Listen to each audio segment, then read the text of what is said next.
Hello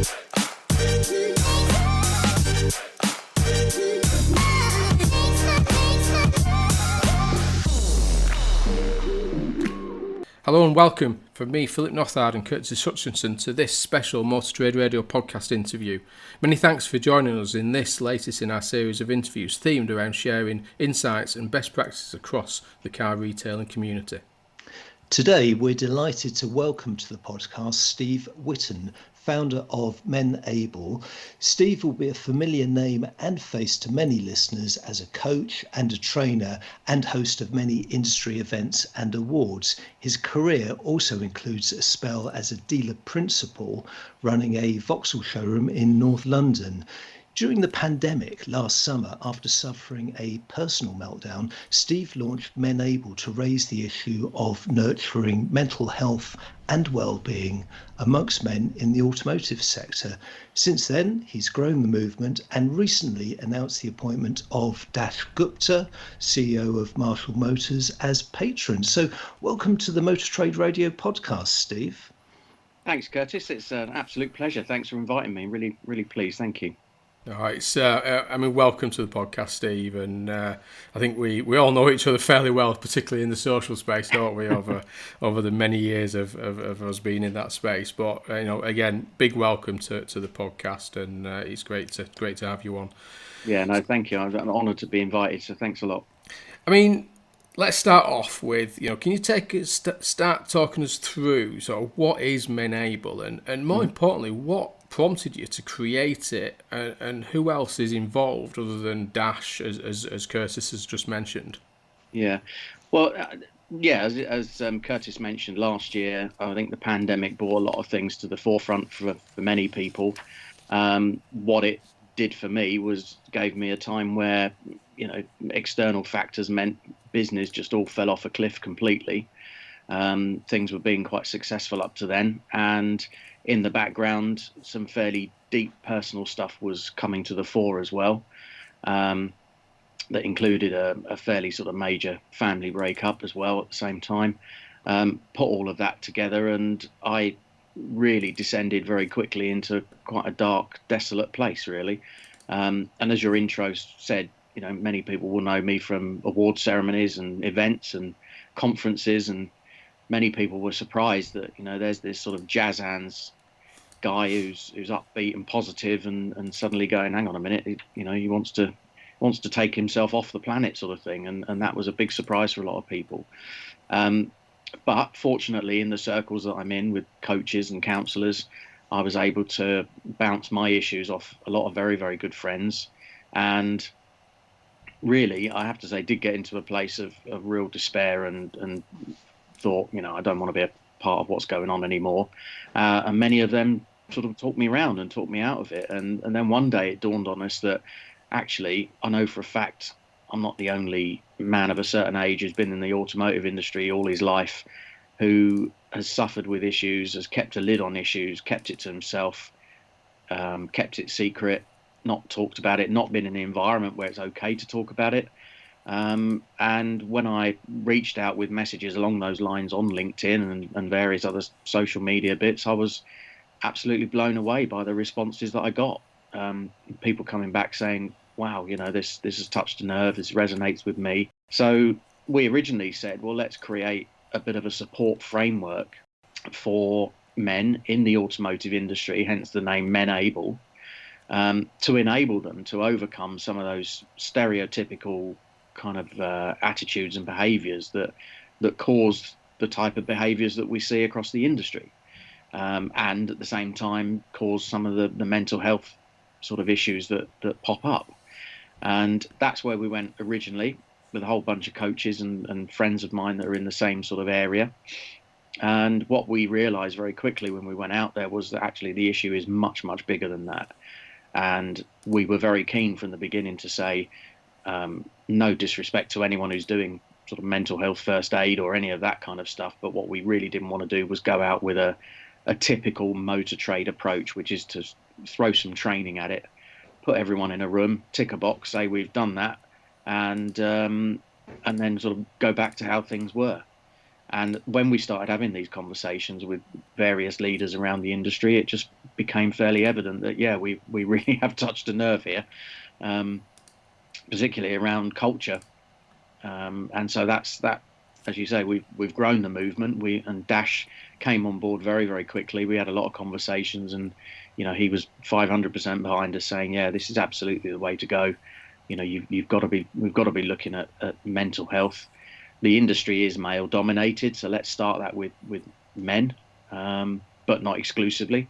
And if we start addressing some of those behaviours that come from that stereotypical sort of attitudes that we have, then hopefully we'll make some inroads into some of the other areas like inclusion and diversity at the same time.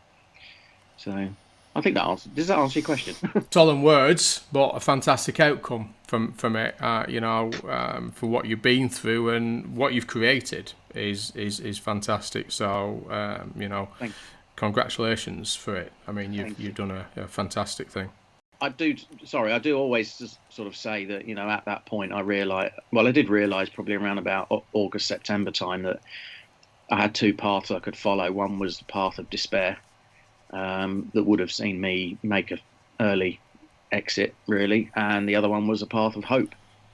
And that sounds very deep, philosophical and spiritual, but it really worked for me that, I thought, no, I do have hope. There is hope out of an horrendous situation for me, and if I can reach out and empathise with anyone else who's going through anything similar, then and give them hope as well, then that's the plan.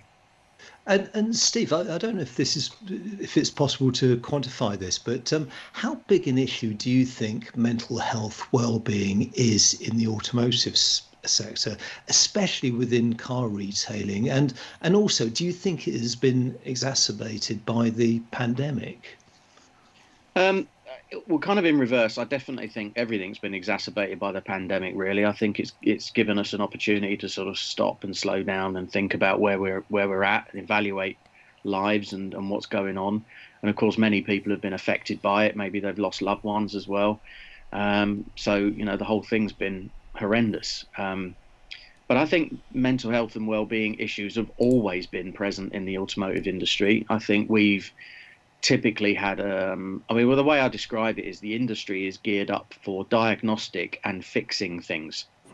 So we diagnose someone's transportation requirements and we fix it by providing a solution, be it a car, a van, a truck, or whatever. And then when that goes wrong, we diagnose what's wrong with it and we bring it into the workshop and we fix it. And men in particular we do have this kind of habit that if we can't fix something, we don't talk about it. So I think you put those two things together, the fix it and diagnostic kind of attitude of the industry and the male dominance of, well, if I can't fix it, I'm not going to talk about it. Put those two things together. And I think I look back over my 35 years and think, yeah, those mental health issues were always there. The anxieties and concerns and stuff that people have had have always been there. We work in a very competitive, very sort of fast-paced environment, and that can't help. At times, and I just think some of the cultures that I've worked in, it's just not been the place where you would step forward and have that conversation and say that I'm struggling and I need help. And something you've mentioned a couple of times there, Steve, that this is a very sort of male-dominated industry, and the focus of Menable is on men. But you did hint at possibly looking outside of that. So, would you be opening up the organisation to women at some stage?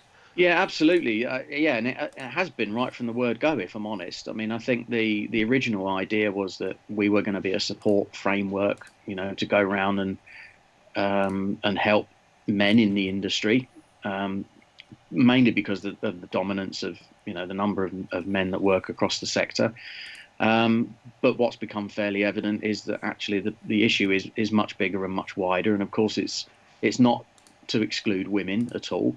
But one of our board advisors, Emma Shaw, she's absolutely adamant. She said, look, there's 1,000,001 places that women can go to get support for their mental health and support. There's not so many for men, and men are not so keen to come forward and talk about it. And so, yeah, and actually, even, I'm sure she won't mind me saying, but Jo Moxon, who's the head of HR for Marshalls, I actually had this conversation with her, and I said, what's your thoughts around the predominance of it being sort of focused on men to begin with? And she went, I'd be kind of disappointed if you dumbed it down, to be honest.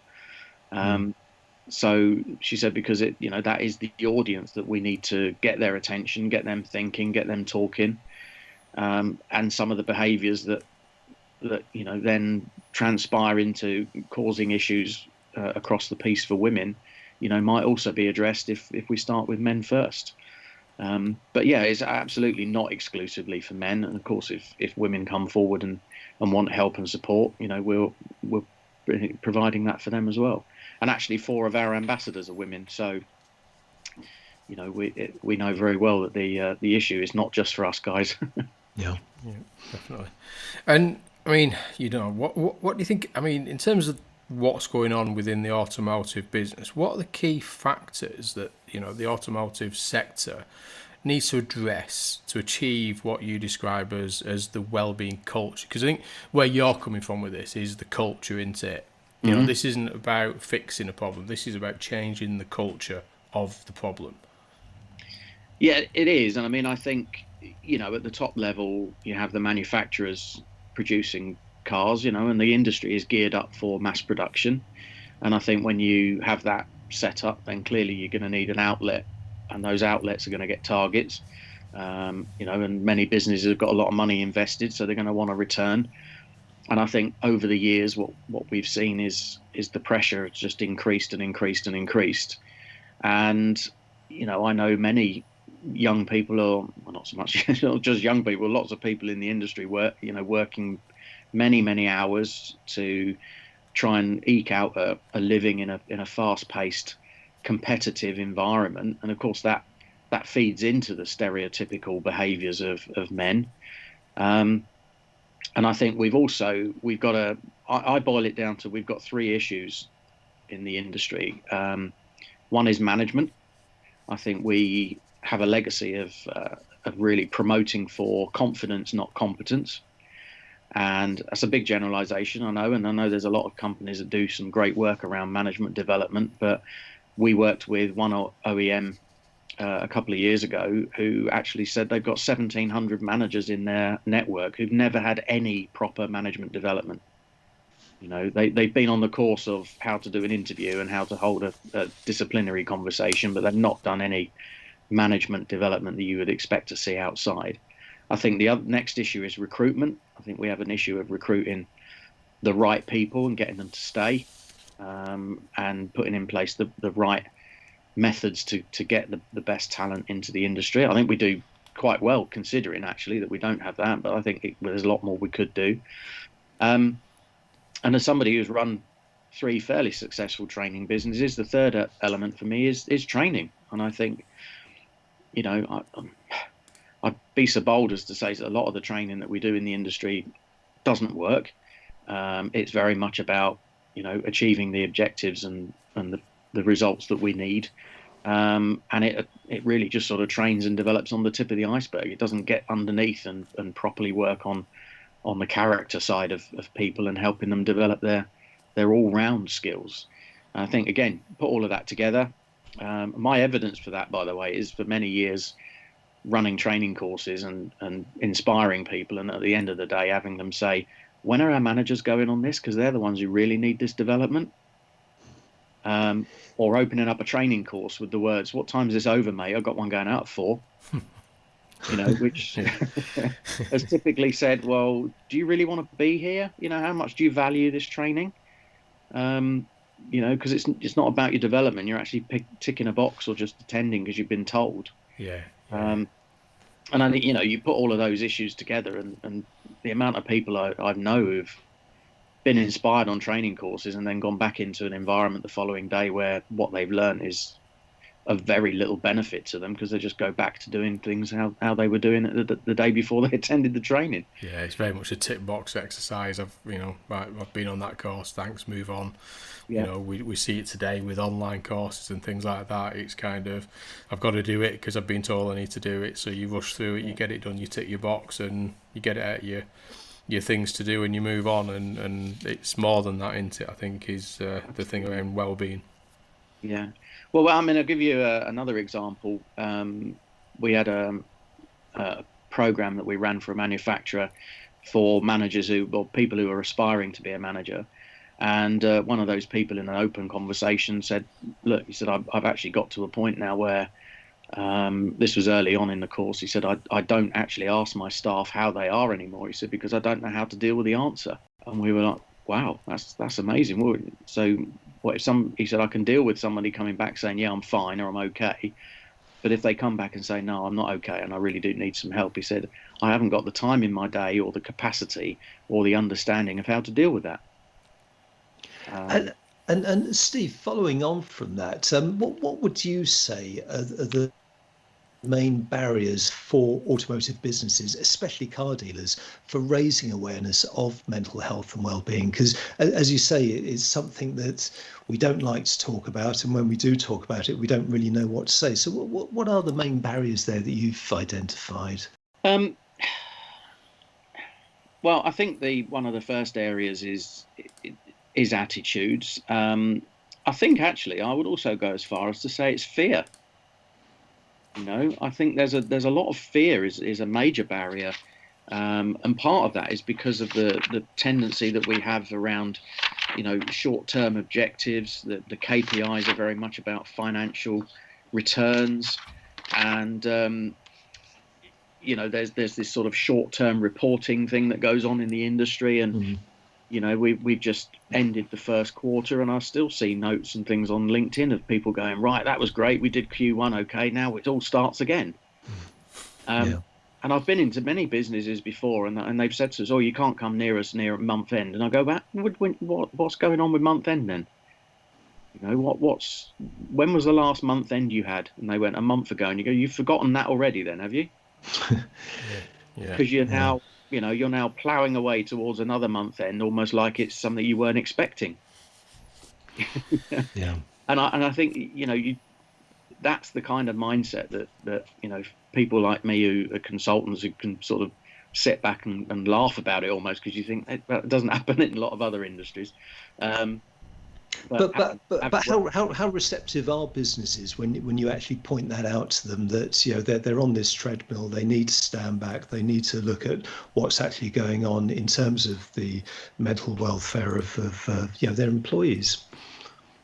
Well, increasingly receptive. I mean, I think the fact that we've got Dash on board, I've got probably 5 or 6 others that I won't name just yet, but other people who are coming on board fairly soon as well. And these are influential leaders across the industry who all recognise that something needs to change. Now, because we have a tendency to diagnose and fix things, there's probably a part of people that want to just flick a switch and expect that it changes overnight. The reality of it is this is probably a 3 to 5 year job of, and certainly with our members, this is what we're saying to them. This is a 3-year roadmap. Sorry, use that phrase. It's quite common at the moment, isn't it? But yeah, it's a sort of 3-year journey of saying that these kind of cultural issues, need to be addressed. Because it goes quite a bit deeper than somebody having the feeling that they can reach out. We're great believers in that when people are empowered, they'll do the right thing because they won't fear that things are going, the consequences of if it goes wrong. And I mean, Curtis mentioned earlier about obviously the pandemic. On mental health and well-being, not just in the automotive sector, but specifically what we're talking about today, the automotive sector. But we're now gradually coming out of the third lockdown, and hopefully will remain out of lockdown. And what changes in the sector do you in terms of will ease, and how will that ease the issues or the problems with mental health for the future? I mean, is it is the pandemic, has it had a longer lasting impact on well-being and mental health, or do you think there's been a lot of learnings from leading businesses in the sector through the pandemic on well-being and mental health? I think all of that, Phil, to be honest. I think the key thing for me is, yeah, I mean, it's definitely caused for a lot of people a reevaluation of what life is about. I mean, I'm trying to be careful not to sound like I'm having a dig at the industry, because I'm absolutely not. But and I'll tell you what I mean by that in a minute. But for me, I think we have an issue with next week, with the 12th of April, with people coming back, and I think that issue is that there is going to be a tendency of, let's fling the doors open, dust the cars off, and crack on like nothing's happened. Yeah. I also think, I did a little survey on LinkedIn the other day, expecting a lot of people to say they were quite anxious about coming back, and actually, the vast majority of people who responded actually said, "We've been back for ages, and we're working twice as hard." Now, I think there is a bit of an issue potentially in that if you're a service advisor in a dealership and you've been working, your fingers to the bone. I was going to say something else. You're working your fingers to the bone, for the last 3 months, but your colleagues have been on furlough. They're going to come back all bright-eyed and bushy-tailed and glad that they're not have to watch daytime telly anymore. And you're going to be going, well, it's all right for you, mate. I've been working 20 hours a day, to try and get everything done, because we've been doing twice as much work as everyone else. So I think the key in all of that is, well, what do we do to support managers in helping people make that transition? I think the other element in the bit I was saying about is not a dig, is I think it's massively exciting, because a lot of commentators have said, well, we've probably seen 10 years worth of change in about 10 months. And a lot of that could be driven by the customer as well, and the customer's expectations. So, in a month's time, everyone will be congratulating themselves how they've dealt with all the pent-up demand and all these customers that are now coming back and buying cars. But in the meantime, what's coming up rapidly behind us is the transformation towards a digital customer journey, and all that sort of other stuff in the way things are done. And I think, for many people, there's probably a level of uncertainty and a level of anxiety there about, well, what does the future actually hold? But I suppose a question on this is that, from a manager's perspective, not just in car retailing, I'm talking the broader sector, that some of employees have been on furlough for 12 months. They've been sat at home, either, childminding or whatever they've been doing on furlough. Mm-hmm. And they're coming back to an environment that could be different. Yeah. Because whether that is because it isn't. I think one thing is clear, and it's a message that's starting to come out now, that the 12th of April isn't back to normal. It's the first. We've had it up in Scotland on the 5th. We've now got the 12th. It is a staged recovery. There's still social distancing. There's still PPE measures in place. Not everybody's going to return to the office environment as it was before. There's still going to be measures. There's still a virus out there, etc. So the world is going to be different. And is it a case that it's as important, if not more important now, when people do start to return under different environments, maybe even different roles, because their role has changed within what they did before they went on furlough. And is it this an area that there's still the focus on well-being and mental health is as important, if not more important, but for slightly different reasons now as people return to work? Yeah, absolutely. And I think, what we were saying was that, managers weren't necessarily equipped with the emotional intelligence and the empathy and the compassion, needed before, which was the reason why many people didn't speak up or reach out. What's happened is the pandemic has brought that forward, and people are probably now going, no, I do want to work for an organisation that I feel looks after me, and that I feel has the support in place. And I don't want to know that all my managers have been on a course for 4 hours and have ticked the box and know what to do if I have a crisis.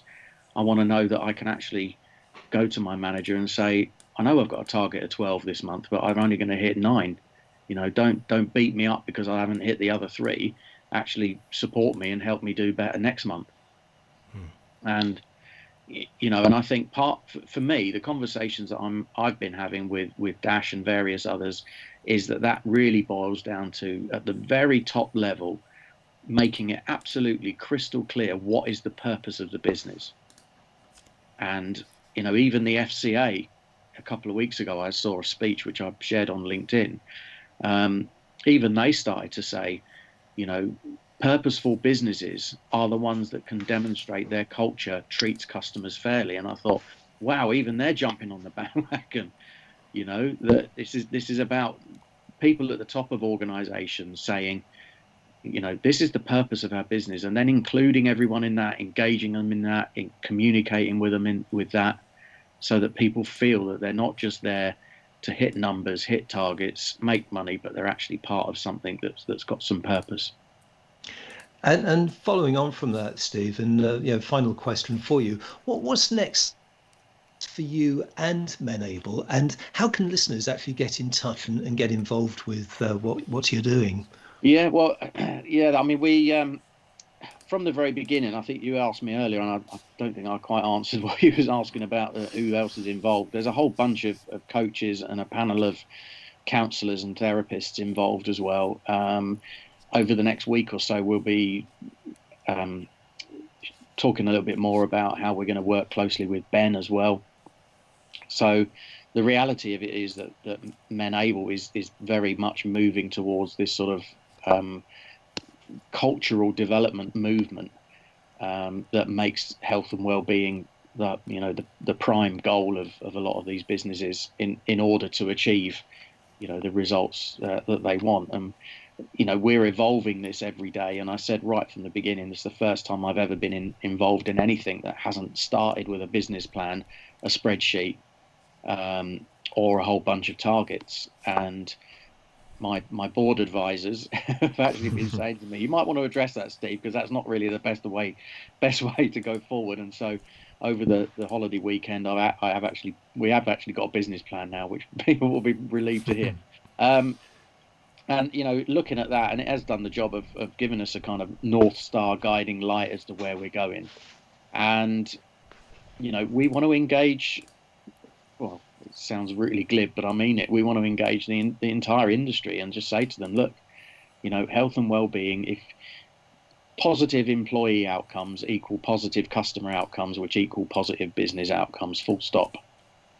And that's where we're going. And we have a whole bunch of things that we're going to be offering, from, cultural awareness stuff through to workshops. And we even believe that even the training that I mentioned at the beginning, every bit of training that we've ever done now has a mental health or well-being angle to it.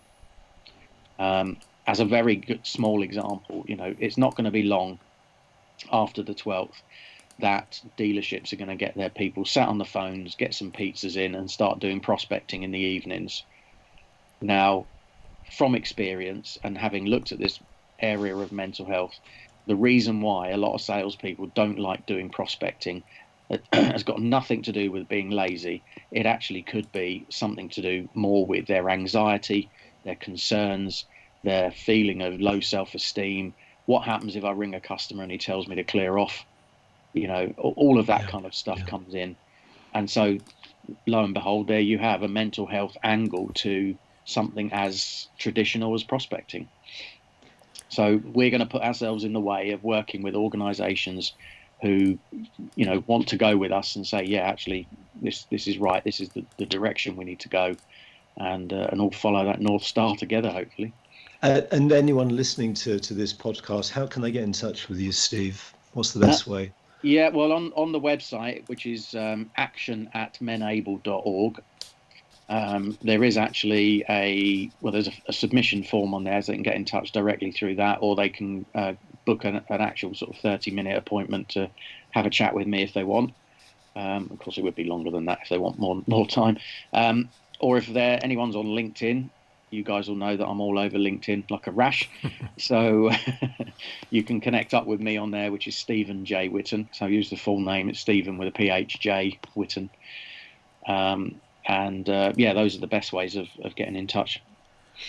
Great. I mean, it's a subject that we can probably talk around for hours. And you know, I think there's a lot going on, and I think one thing is clear, and we sort of touched on it a little bit earlier, Stephen, that you know, the pandemic has highlighted mental health and well-being, not as I said, not just in the automotive sector, in general. It's highlighted the issues with it and etc. So I think it's great. It's great what you're doing. You know, it's great what the outcome is, as you say. You know, from a tough period that you went through, and out of it is what you've created, and it's fantastic work. And I know you've mentioned some names that are already involved, from Dash Gupta and others, and your conversations with Ben, which is the automotive charity that many in this sector will already know, and others that you're going to announce. So it's been fantastic talking to you, and congratulations on what you've created. It's great work, and you know, it's you know, and hopefully you can come back on at some point in the future, and we can maybe look at specific areas in a little bit more detail. So great work, and anybody listening, you know, as Steve has said, you know, jump on either LinkedIn, through the website, etc., and get in touch and support where you can, and they're there to help. So thanks for coming on, Steve. It's been a pleasure. Yeah, well, likewise, Phil and Curtis. Thank you so much indeed. Really, really great. Thank you. No, many thanks for joining us, Steve. And yeah, we really do appreciate the time you spent with us on this podcast. Unfortunately, that's all we've time for now. You've been listening to a special Motor Trade Radio podcast interview. Please like and share on social media if you found it useful. We'll be recording more weekday interview podcasts over the coming weeks and months, so keep an eye on your podcast feed. Philip and I will be back with the industry headlines on Saturday. So until then, it's goodbye from us.